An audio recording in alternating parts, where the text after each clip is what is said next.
ego e superego. O que que é e por que que a gente pode se beneficiar sabendo dessas três partezinhas? Bora em menos de 5 minutos? Bom, antes da gente entrar especificamente na parte do que é importante a gente fazer uma analogia bem simplista com o computador, porque isso vai fazer com que a gente entenda sobre o que a gente está falando. Então vamos pensar no computador. O computador ele tem aquelas partes físicas que a gente consegue pegar, o monitor, o teclado, enfim. Essas partes a gente chama de hardware. E para fazer o computador funcionar, os programas, enfim, o Windows ou iOS, o nome disso é software. Então o software ele é aquela parte meio que invisível que faz com que o computador, a parte física, funcione. E na nossa cabeça a gente também pode fazer essa divisão. Então a gente tem as partes que a gente consegue pegar, as que a gente não consegue porque está dentro da nossa caixa craniana, mas elas estão aqui, que a gente não vai tratar nesse momento, e a gente também tem essas partes que a gente não consegue pegar, mas que fazem com que a nossa cabeça funcione. A essas partes, Freud, ele dividiu em três, que é o id, o ego e o superego. Então a gente vai falar um pouquinho sobre eles hoje. O id, ele está relacionado a uma parte mais infantil. Então quando a gente nasce para Freud, lá bem pequenininho, a gente não sabe, a gente não tem limitação nenhuma, então a gente é como se a gente fosse puro, sabe? Puro no sentido de não ter recebido nenhuma influência externa. E aí, essa parte seria o id. Então, são os nossos desejos mais únicos e nossos, as nossas questões, enfim, algo muito relacionado a só nós mesmos mesmo.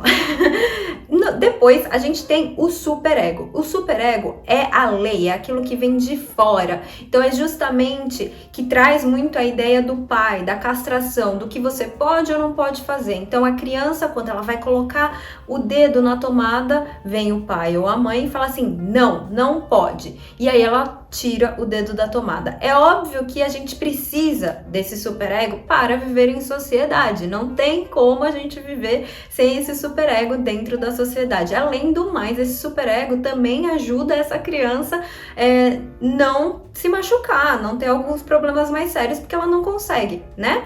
E no meio do id, que é o que eu quero fazer e tal, o superego, que é a lei que fala o que você pode e o que você não pode, tem o ego. E o ego fica lá, né? Equilibrando os pratos entre aquilo que eu quero fazer e aquilo que é socialmente aceito. E por que a gente precisa saber disso? Porque quando a gente sabe, entende, assim, mesmo que de uma forma muito simplista, que nem essa que eu tô falando pra você, a gente entende que existe coisas que nós queremos, existe algo maior que muitas vezes fala assim, não, você não pode, e existe uma parte nossa que fica tentando equilibrar e fica ali na barganha. Ah, isso aqui, será que se eu for um pouquinho mais para lá eu consigo? Será que se eu for um pouquinho mais para cá dá certo? E a gente precisa, na nossa vida, analisar, observar o que está predominando, né? Será que eu não tô ouvindo muito a voz desse superego e deixando os meus desejos do id de lado? Será que o meu ego, o prato não tá muito mais pendente para a questão do superego? Ou o contrário, será que meu prato não tá muito mais pendente para o meu id do que para o superego e aí eu não tô conseguindo conviver muito bem dentro da sociedade? Enfim, quando a gente sabe, né, dessas três partezinhas do nosso software, fica um pouquinho mais fácil. Eu acho que a gente consegue